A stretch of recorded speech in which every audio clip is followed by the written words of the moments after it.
Well, after a tumultuous year that witnessed the impeachment and the imprisonment of their former president, South Koreans ushered in a new chapter this week, electing a liberal-minded politician to be their next president. That man, Moon Jae-in, won the presidential election on Tuesday by the widest margin ever in that country's history, and he did so by promising to heal the deep divisions at home and abroad. VOA's Brian Patton has our report from Seoul. In his inauguration address, the liberal leader of the Democratic Party of Korea said he will lead by example to end government corruption. On dealing with the North Korean nuclear threat, the former human rights lawyer said he is prepared to lead a diplomatic effort to peacefully resolve the increasingly tense security situation. If needed, I will fly directly to Washington. I will go to Beijing and Tokyo. And if conditions are met, I will go to Pyongyang. The South Korean president supports the U.S. alliance but wants to increase dialogue and engagement with North Korea. Critics say Moon's good cop approach would undermine U.S. President Donald Trump's bad cop emphasis on military deterrence and sanctions. And so for a brief primer on South Korean politics and what the election of Moon Jae-in could mean for the region, I'm happy to be joined by our resident Korea expert, VOA's Abbey. Good to have you back, G. Hi, Neil. Thanks for having me. So this new president, Moon Jae-in, seems very different from his predecessor. Absolutely. What can you tell us about him? So he's 64 years old and he's liberal-minded. So that's the first thing that stands out. And he's from a humble background. And interestingly enough, he got into a lot of trouble growing up because he was protesting against the former president Park Geun-hye's father, Park Chung-hee, for his dictatorship. So their animosity go way back. And he was also a very active member of the peaceful protest against President Park, which led to impeachment. So, yeah. So they could not be more different, the former definitely. president. And also, you know, President Park grew up in the presidential palace, where, as opposed to President Moon, who has a very humble background. And he doesn't want to live in the Blue House. He doesn't want to, yeah. What is his reasoning for that? This is a beautiful palace where President Park has lived for most of her life, I guess. He doesn't want to spend too much time there. Not at all. And what's surprising also is that he had a very simple inauguration ceremony. So South Korean media is really highlighting that. They're making these graphs and showing, you know, for President Park, they went through all these elaborate procedures. And for him, it was very simple. He paid tribute at the National Cemetery and just went right into work. So people like that kind of story. So this is a vote against the status quo.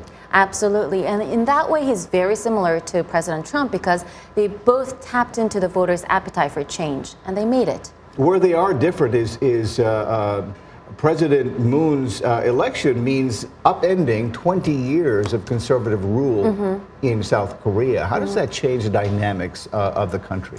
A lot, because the conservatives not only held the presidency for, you know, a long time, but they actually you know, won in landslide as opposed to this race, but it was a snap election, and also it was spread across 13 candidates, so yeah. And this was huge voter turnout too, wasn't it? A huge voter turnout, and especially from the younger crowd. And by what margin did he win? He won by 41%. Wow. And double-digit lead over his second leading candidate, who was a centrist.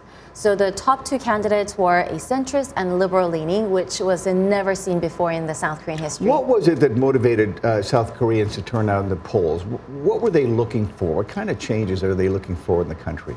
You know, he actually didn't have something too different from the other presidents who always kind of won on anti-corruption ticket.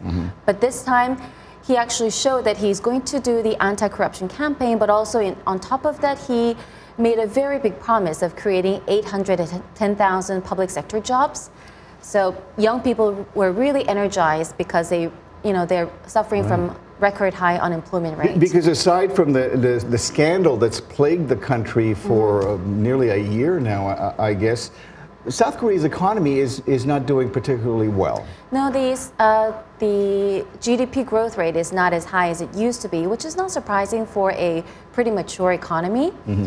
So the job creation part really helped me. What helped him a little bit also is because Mr. Trump's comments on the Korean Peninsula, both North and South Korea.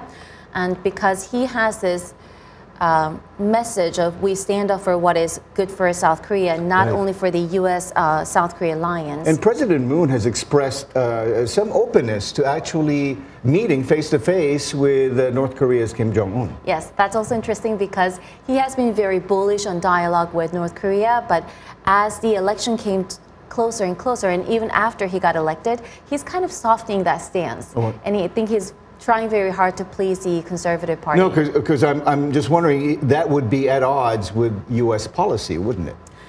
Yes and no, because Mr. Trump, as you know, has also said some positive things about the North Korean leader, Kim Jong-un, calling him a pretty smart cookie.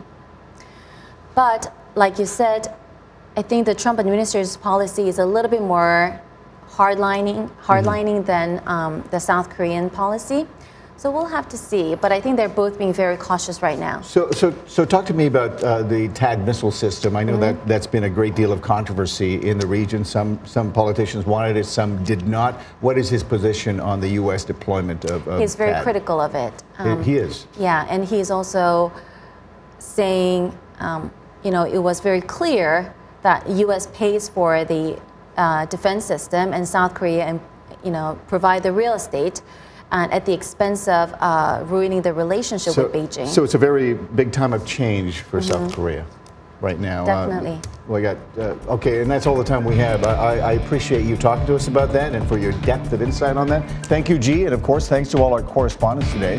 That's all the time we have, but we will be back again next week for another edition of The Correspondents. Meantime, stay up to date with the latest news at voanews.com and do check out all of our shows there. Just click on the Watch tab on the upper right of our website. We're also on Facebook and YouTube at VOA The Correspondents. Thanks for watching. I'm Millar Sega for now. So long from Washington.